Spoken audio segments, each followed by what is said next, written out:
that if you don't take time every single week to either develop your communication and EQ skills or study new product frameworks, get out and do some UX research, that you end up getting lost. And then I'd also add into that list of things to schedule time for is just technology. It's changing so fast. Hi, everyone, and welcome to another episode. My name is Rina Alexin. I am your host, and this is the podcast where we delve into the very real and raw lessons learned by product leaders and thinkers all over the world. I am joined today by Dawn Figueroa, and we are going to be discussing how to work, and pardon for the cliche, but how to work smarter, not harder, by leveraging valuable and useful frameworks in your product management career. Dawn has a lot of years of experience. She comes to us after an illustrious career working at companies such as Southwest Airlines and Quicken Loans. And a personal note, she was one of the mentors for one of our very own consultants and trainers, Joe Golly, which makes me even more excited about this episode. Dawn, welcome to our podcast. Thank you so much, Rina. I love to start by asking everyone the same question, and that is, how did you get into product management? Can you tell us about your story? Sure. Part of me always likes to say it was fate. I think back to even being in my undergrad years in college and not sure what I wanted to do with my career.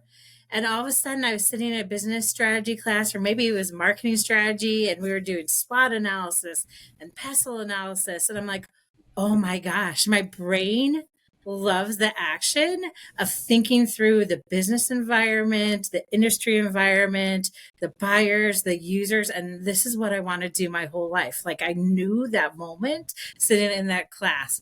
So right out of undergrad, I ended up at Southwest Airlines in their vacation division as an associate product manager. I stayed there 18 years. I loved that organization, but that whole time I was in product. In the beginning, it was very much like the 4 P's of marketing. What is your product? What's the price? Where do you sell it? How do you distribute it?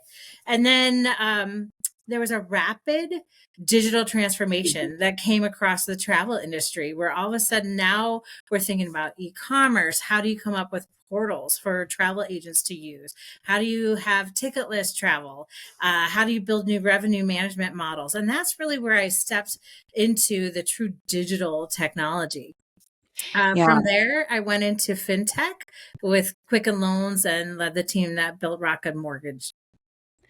Yeah, well, it feels like there's always some kind of disruption out in the market, and it definitely affects the product management community. And that is why I really liked when we were talking earlier about the different frameworks that people can use. And you just even mentioned it in your introduction that you, I think as a person, naturally see the value of frameworks and their power. But tools, like any tool, it's only as valuable as how you use it.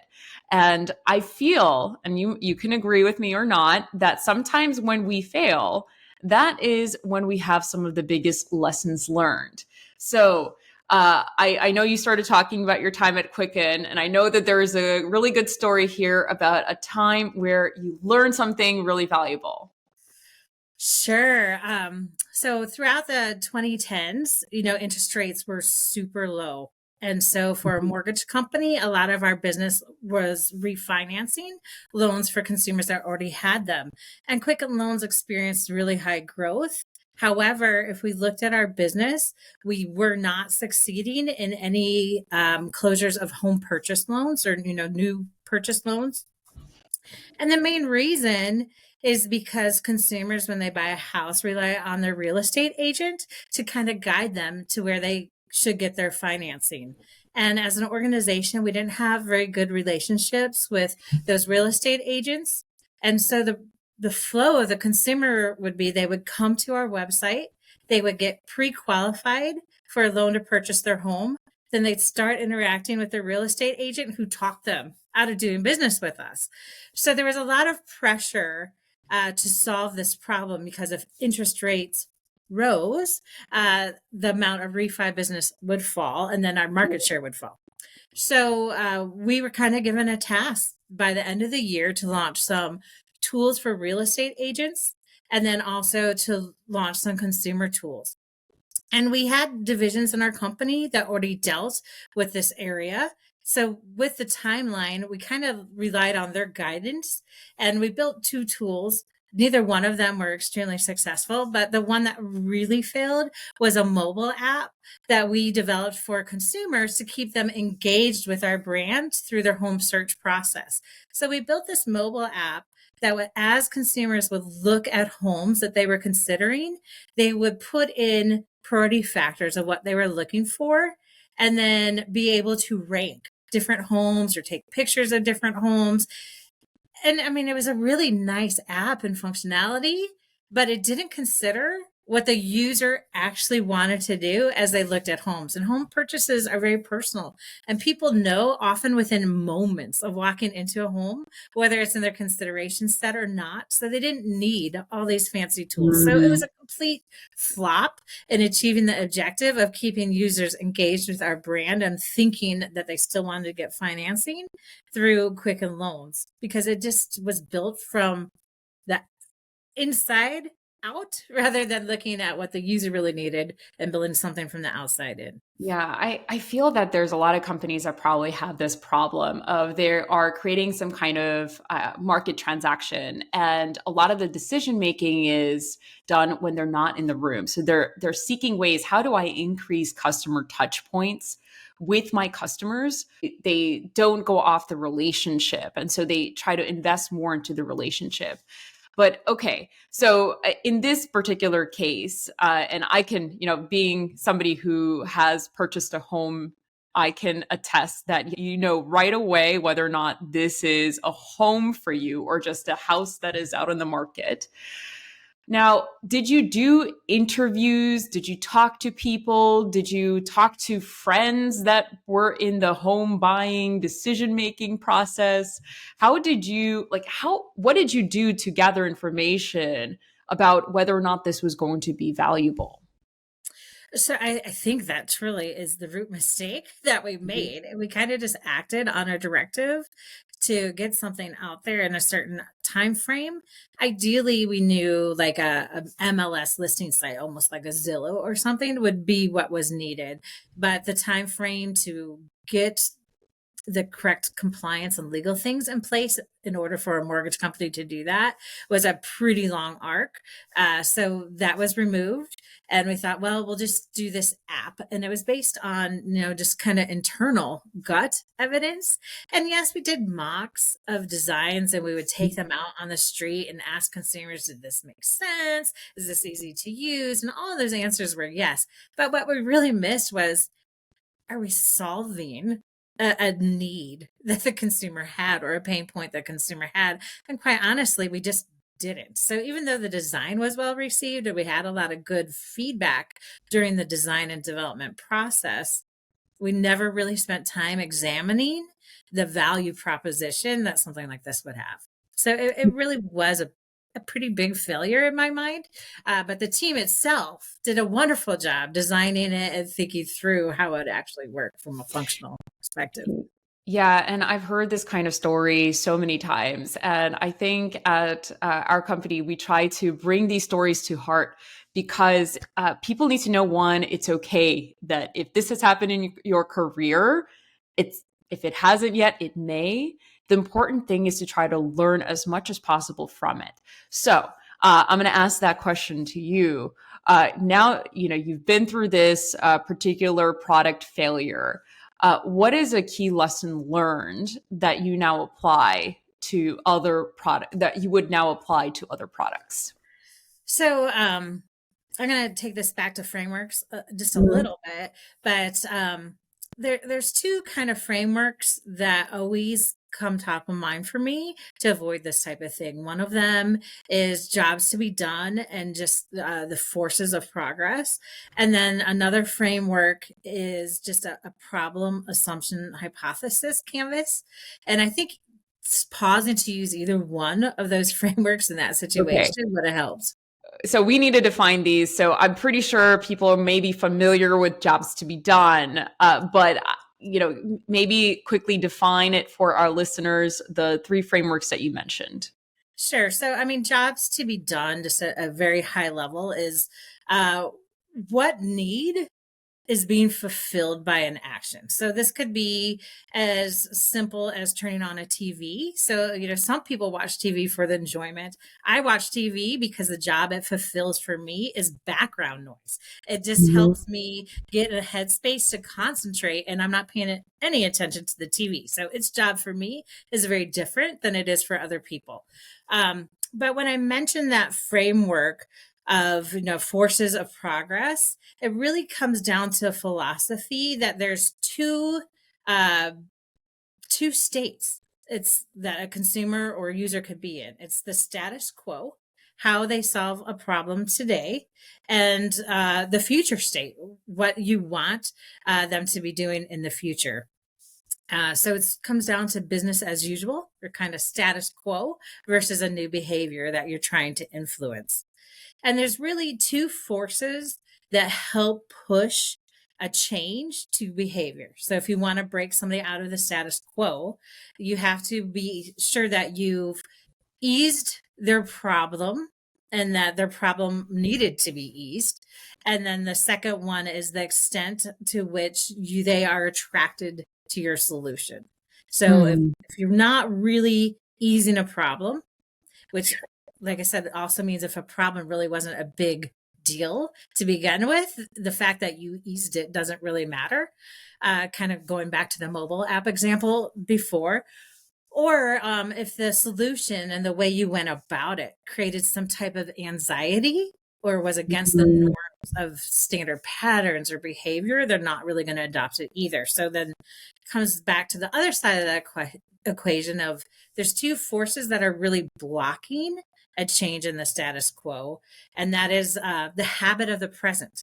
How easy is it just to fall in to doing what you already did, and again, the anxiety of a new solution. Yeah, let's actually talk about this one because I've heard the concept of status quo used not just in product. Actually, this is probably the first time I'm hearing it used in product, but it's in other departments. So I've heard it before with sales. I think that probably is because that's more the point at which the company recognizes, like when they're trying to sell something to someone else, they're trying to invite someone to change their behavior, to pay them for their product or solution in order to get their future state accomplished, right? But if product people start thinking about this idea of in order for a sales team to be successful selling your service, it really has to take into account the idea of there's probably the biggest challenger is not competition, it's doing nothing, right? It's just people don't want to add something into their life because currently if I don't do anything, I'm still alive, right? At the basic level, nothing has happened. Maybe I won't improve, but there's a cost to me to doing that. Okay, so how do those two, so the progress forces framework Yeah. and the jobs to be done framework, how do those two frameworks, how do they work together? Sure. So I think once you've done observation of somebody is taking an action and you're doing either user interviews or some type of other contextual query to understand why they're doing that behavior, what's that root job, because that's really important. If you don't understand what need an action is fulfilling, or you've misunderstood it, you're going to go off the wrong path right away. So one is making sure you've identified the job and that you validated that is the true definition, and even done maybe some sizing around how many people are using this product to fulfill this job for them. Mm-hmm. Then once you really do have a clear definition of the job and also the size potentially of the market, I think it is really important to understand, again, it goes back to, am I going to address this in a way that doesn't cause anxiety? And getting back to this your comment about the sales team, I mean, that is when people say, hey, there's cost to switching, whether it's hard dollar money of, getting out of contracts or installing new software, or even just time and people. Like, do I have the right talents? Do I have to retrain?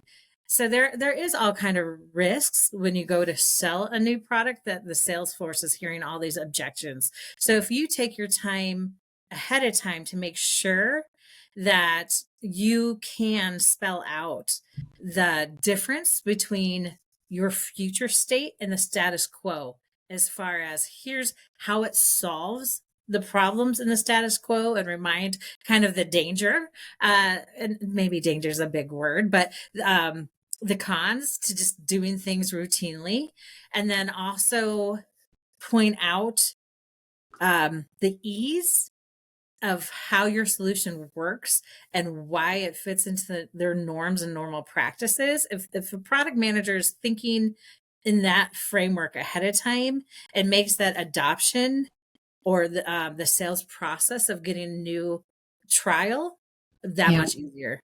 Yeah, I completely agree. I think that there's not just there's also anxiety about is this choice of adding this new vendor or adding this new software or buying this service, is this, especially in the B2B space, right? Is this choice going to affect my career? Because if I do nothing, I won't get blamed for it. And so there really is, I think, a lot of these social and emotional jobs around products. And I think that's actually the power of the jobs to be done theory, is it forces you to think about that individual, specifically in who they are and how they feel about something, how they feel about a decision, and how they feel using your product.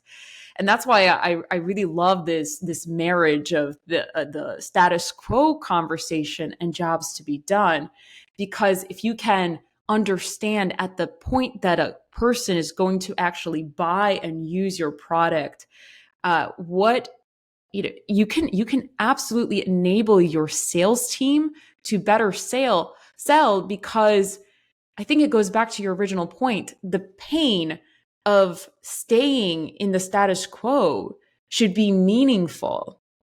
That Yeah, means you have to really know what problem are you solving and what is the pain, because that's the cost of staying the same.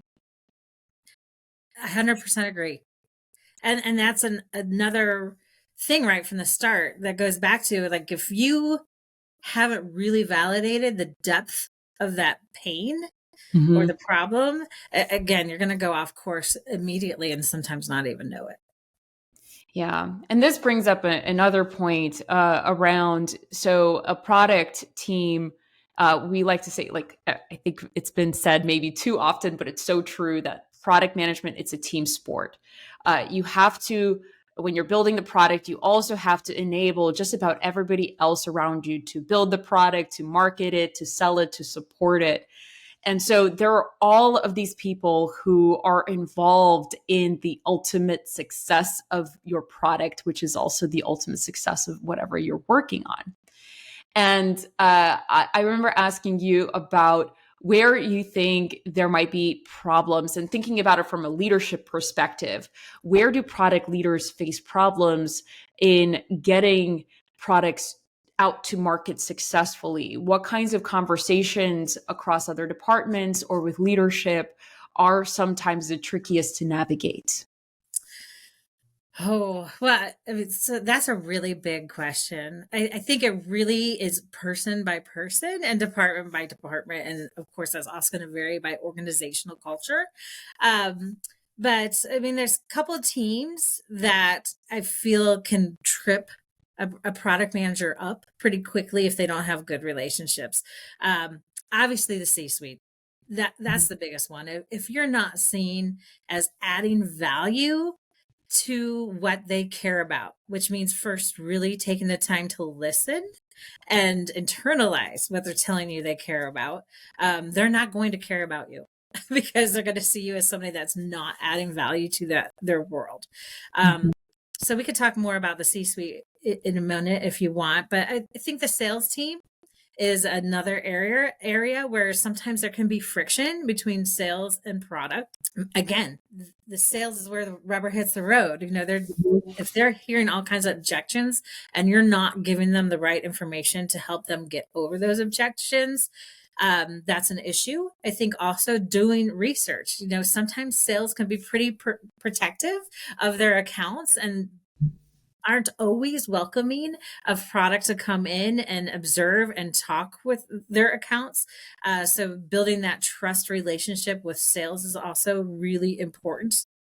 Um, and then I think legal compliance, you name it, everybody in the organization you kind of have to build It connection relationship with. I mean, it is true because again, product management relies and works with just about everybody else in the company to make their product successful. Okay, so let's talk sales since we're talking sales Yeah. a lot in this episode. All right, I've heard this before where the sales team is protective of their relationships.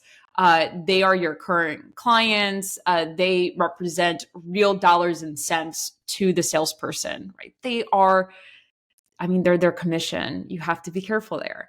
So if you are or trying to give advice to a product manager who is in a situation where they're unable to get direct access to customers, how should they approach the sales team? What have you seen that's worked? I think as an entry to that relationship, it's really wanting to hear their voice.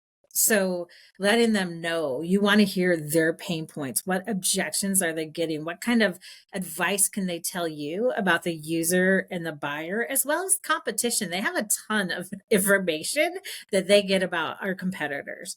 So just letting them know that you're a conduit to want to hear what they have to say, I think is a very good first step. Now, there's times as a product person you have to remember, the sales team, their goal is to sell. So some of what they tell you doesn't mean that you're always going to act upon it, but just saying, hey, I want to hear everything, is a very good first step to building that relationship. And then marrying that out, just letting them know that you've heard them and identifying areas where you want to learn and explore more. Yeah.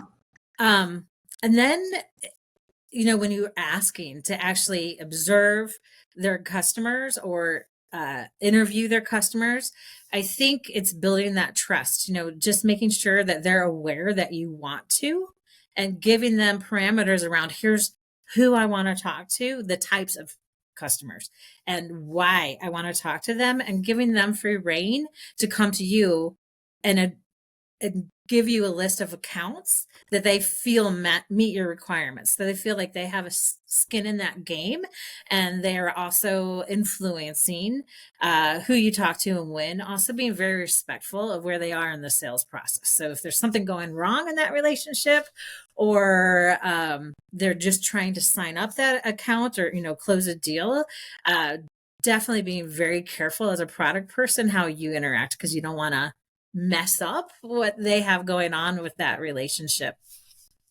Yeah.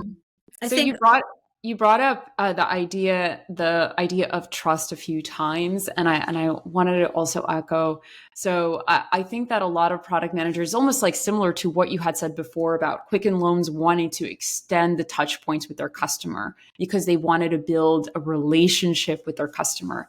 It's very similar in this case as well. I think that a lot of product teams or product managers individually, they're coming to the sales team always with requests and sometimes with no, right? So it's, if you are, just think about yourself as a human being, if you're always interacting with somebody who wants something from you and may not be giving it back, that tends to be a very negative interaction.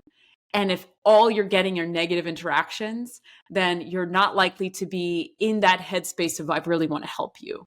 So that's why we always cite, or at least I always cite, this idea of 5-to-1 positive to negative interaction. So if you want, and this goes with any relationship, even personal ones, if you want to have a good relationship with someone, you need to be aware of your job to be a part of that relationship too.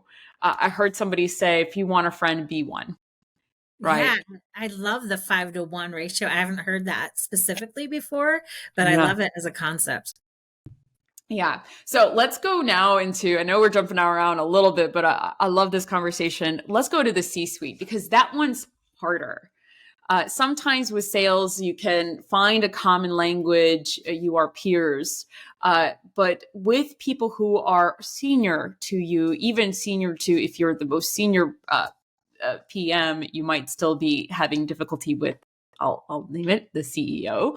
How do you navigate those conversations? I think this is an area that of constant improvement for everybody in product, because I know sometimes I've done it really well and other times I personally botched it up too. So from my standpoint, there's a couple points that I talked about with sales that still apply here. Making sure you really listen and understand what they care about. The C-suite, you have to acknowledge, like they didn't get there by accident.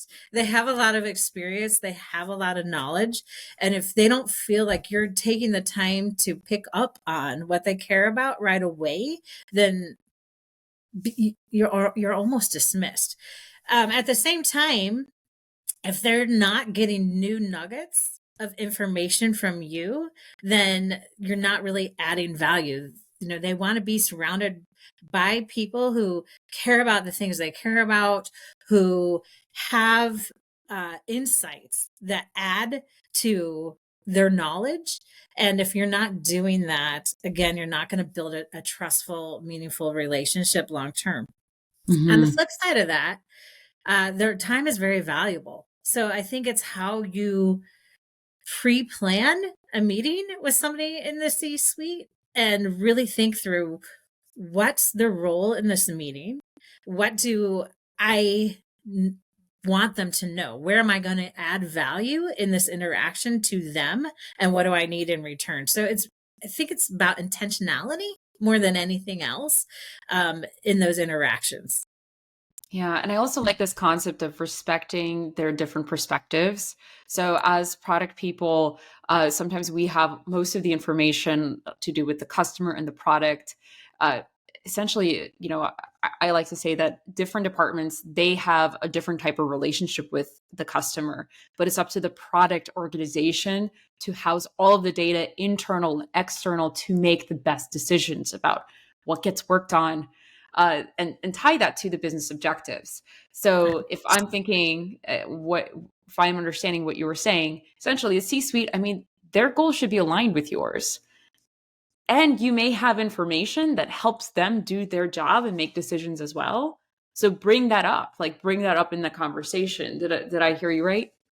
Yes, exactly. If they don't feel like the product team is bringing them something new, and again, they're very knowledgeable, but I think what the product team can do is they can go a little bit level deeper on some of the external knowledge, like what's truly going on with our users, the Mhm. buyers, if it's different than the user, what's going on with our competitors, to a little bit deeper level. But the way you have to bubble that up, they don't want to know all the weeds and all the details. So it's really like, what's the main headline that's going to add them value on an outside perspective? I was able to uh, glean that has meaning to what our organization is trying to achieve. Yeah. And your point about also linking it to what they care about, what are the business objectives? I got to say, not all product teams have a clear understanding of what the business objectives are. I mean, it's bad to say it, but that sometimes that happens. And I think that this is another kind of conversation that if it's not happening at your organization, you need to be the person proactively having this kind of conversation of asking senior leaders, what do they care about? What are they trying to accomplish this year? What is the 5-year vision? And also knowing the social and emotional jobs where if those conversations are not currently happening, you almost need to be sensitive about it and start somewhere, but don't put them in a situation where they might feel embarrassed, which it's possible. So that's also been our experience. So Dawn, okay, so you mentioned that product teams need to bring value to their conversation. So I'm going to ask you, and this is another probably big question, but What do you think makes product managers valuable? What sets the valuable product managers apart from their peers? This is a really good question. So, to me, I think it's the level of diligence that they put in to. I'm going to say that the T Yeah. structure. The long base of knowledge, but also the ability to go deep. So, personally keep a diary of what is going on in my environment, almost like a pestle analysis on a rolling basis.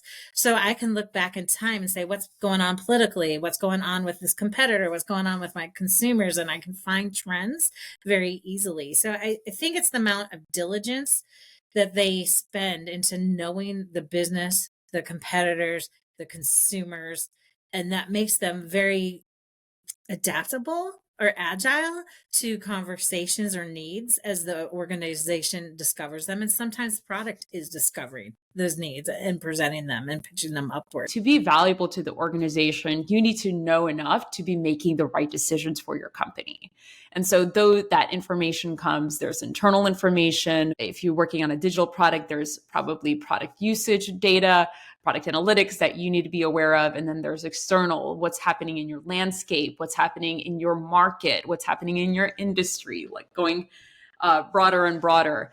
And so that is, I would agree. I think that product managers who understand how they are amassing all of this information and are able to then analyze it and construct a story, that's the roadmap for how that will show up in their product. And that's what makes product management so interesting, challenging, and valuable. So I completely agree. But I want to hear more about this diary. What is this diary that you keep? It is Excel and tabs, and each tab has a theme, whether it's economics, whether it's political, whether it's a consumer persona or subset, or a specific competitor or a supplier area. And I set up Google alerts, and every day I spend like 20 minutes a day just kind of going through headlines and saying, oh, this one seems important, I'm going to note it in my diary in the right tab, and I date it, and then I score it like, is this just a good to know? And maybe then it's a score of a 1, or darn, I'm seeing this a lot. This could be really impactful to our business. May I score it an 8 or higher? And then I make a little note about, what does this imply to the strategies or initiatives we have going on right now? Mm-hmm. And what's my next best step? Like, am I going to add this to a research spike at some point, or am I just going to keep watching the news to see if I see this trend emerging more often? But just being, again, really intentional about paying attention to the environment. It's just a way to record it and be able to look back. So I want to bring up one more point, and I think that we had talked about a product manager is also valuable because they know what to work on, right? They know how to use their time well and wisely. And I would say this diary is one example of how do you make gathering intel and knowledge about the market efficient and repeatable and therefore effective. How else, and thinking about yourself and your role as a product leader, how have you coached product managers to using their time more wisely? Sure. I think there's two categories around time that come into play. Again, I think any good product manager has to be insatiably curious. And in that, sometimes is analysis paralysis, because your curiosity could lead you down some really deep roots. And you get to a point where maybe you're spending too much time thinking about something rather than taking action. And then on the flip side, there's product managers that are very risk averse, and they'll jump too quick without taking the time to really validate problems or assumptions along the way. So one tool that I like to use is just a risk assessment matrix, and ask them to stop and think as they're looking at a theme or a problem or an issue. Um, what is the true risk of what they're looking at? If they get this wrong, is it going to have a catastrophic impact to our organization? Is it going to shut everything down? Or is it just going to be critical? Like, could it cost us a lot of money if you get this wrong? Or is just have a marginal impact? or it maybe disrupts a team or two for a week, or is it negligible, like nobody even notices? And then if you make a mistake, how easy is it to reverse it? And then also thinking through like what's the risk? If something's going to be catastrophic, okay, even then you might not want any risk, but like how frequently could this problem occur, from high frequency down to improbable, meaning maybe never. And so just as you think through that, if something is very low severity and also has a very low potential to become a problem, then maybe this is not something that you need to research, um, from A to Z before you leave ideation and actually move into execution. On the flip side, if something is, could be catastrophic if you get it wrong or critical, and it's very hard to reverse, and there's any type of probability above remote that this could go wrong, then that's an area where you want to spend a lot more time and use some other tools and frameworks to really study the problem. Certainly there's probably, there's different types of impacts on those around the product. So I hear that. I'm curious, and I want to think about applying it to that original story around Quicken Loans, Oh, sure. right? Yeah. And you had brought up a third framework. I think it was the problem hypothesis or assumption framework. Can you go into that a little bit? Because I think this is tied to how do you think about risks? I do. That is one of my favorite canvases, and probably one I use the most personally. But you start out just saying, "Here's a problem that I think is worth solving," and here's an "I believe" statement. Like, if I solve it this way, I believe that this will be the new status quo. I can change today's behavior to something different, and then it's almost like a lean business canvas underneath it. What does it mean to the company? What does it mean to the user? What does it mean to the buyer? And once you kind of get that problem page written out, the real exercise begins. And that's looking at almost every sentence that you put on that problem canvas and Mm, holding yourself accountable to what did I just assume versus mm, what do I know as fact, and then making a list of assumptions, whether it's, going back to Quicken Loans. We made an assumption that 80% of home buyers are going to want to take pictures and like compare and contrast houses as they shop. That was a really bad assumption, but it's one of those assumptions that, had we stopped and thought about, if we were wrong on that assumption, all mhm. the time and energy we put into that mobile app was pretty much wasted. And so, that's an assumption that you would like list out and then say, gosh, if I'm wrong, that's going to have a really big impact. So as you get your list of assumptions, you kind of want to think through like, and categorize them. Is it an assumption about the desirability of the product, the feasibility, or the Mhm. viability, like profit wise? What's it going to bring or cost our organization? And once you kind of get those clusters, like I said, you want to score and rank, which ones, where if your assumption is wrong, is it really going to burn money, or cause product failure? Then you take your assumptions and you flip them into hypotheses that you want to test. So now it's almost like a little science experiments that you want to do. And the goal is to find ways to do them as soon as possible. Sometimes it's just emailing a survey. Sometimes it's building a trap door into a new experience on an existing digital experience, but just something that gives you a kind of indication of whether or not your assumption's true. And before you do the test, outlining success. Like, how do you know if this test fails or succeeds? So if you set up a guideline of, hey, at least 70% of users on my site need to open this trap door and show interest, then if your test only has 15, you got to be real with yourself and not move forward. I wish that all product managers could do something like this, because I'm going to say from my perspective, and I've been in the role of this. I'm obviously in the role right now of CEO, and I've also been in the role of seeing how things are done with our clients. And oftentimes, product managers are I don't know if they're not empowered to say to leadership, hey, something is seriously potentially wrong. They might be afraid of doing that because if their product gets decommissioned as a result, maybe they're out of a job. I know that probably goes, there's some consideration around that.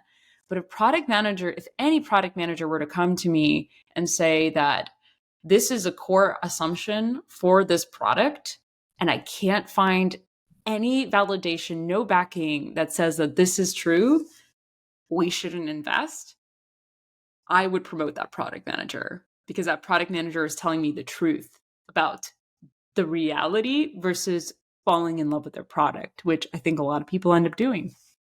But I so agree with that. yeah. So I feel like I'm going to take that and say that is my advice to PMs who are people who are early in their career or thinking about joining the profession. I'm going to ask this question of you. Given all of what we just talked about and your experience, what is just one piece of advice that you can share with those, as I said, starting in their career or early in their career? One piece of advice. Good one. You gave a lot of pieces of advice. Oh my gosh, it's so hard. Okay, one piece of advice, this is kind of a cheat because it has the ability to ripple to others, but I think it's scheduling time for your own growth. Oh, it's a good And one. I think you get so wrapped up into the day to day of the business and the demands of your development teams and stakeholder meetings and having to deliver that you forget that if you don't take time every single week to either develop your communication and EQ skills or study new product frameworks or get out and do some UX research, that you end up getting lost. And then I'd also add into that list of things to schedule time for is just technology. It's changing so fast. I remember a decade ago, product manager descriptions all said, hey, I want somebody that has an MBA. And now I see probably half of them that say, I want somebody that has a computer science degree. And that's because of the rapid evolution of technology. So I think if you're not also taking time to really understand like developments in AI and other technologies, that you could be a really strong product manager that is now considered not strong just because you're not up to speed. Yeah. And now with the advent, obviously, with generative AI, I think there's going to be even more expectations of product managers to potentially even build MVPs, because now you don't really, the AI can code for you, at least in some way. So thank you, Dawn. How can people find you after this episode has aired? Oh, sure. The best way to reach out to me would be through LinkedIn. Yeah. I do check it every day and try to respond to my messages there. Well, you all heard it. I encourage everybody to actually bookmark this episode and re-listen to it because I know I learned something today. But join us again next week. Thanks for listening. Thank you so much for hosting us today. I really enjoyed it. Follow us at our website at 280group.com and be sure to join us next week for our next episode of Product Stories.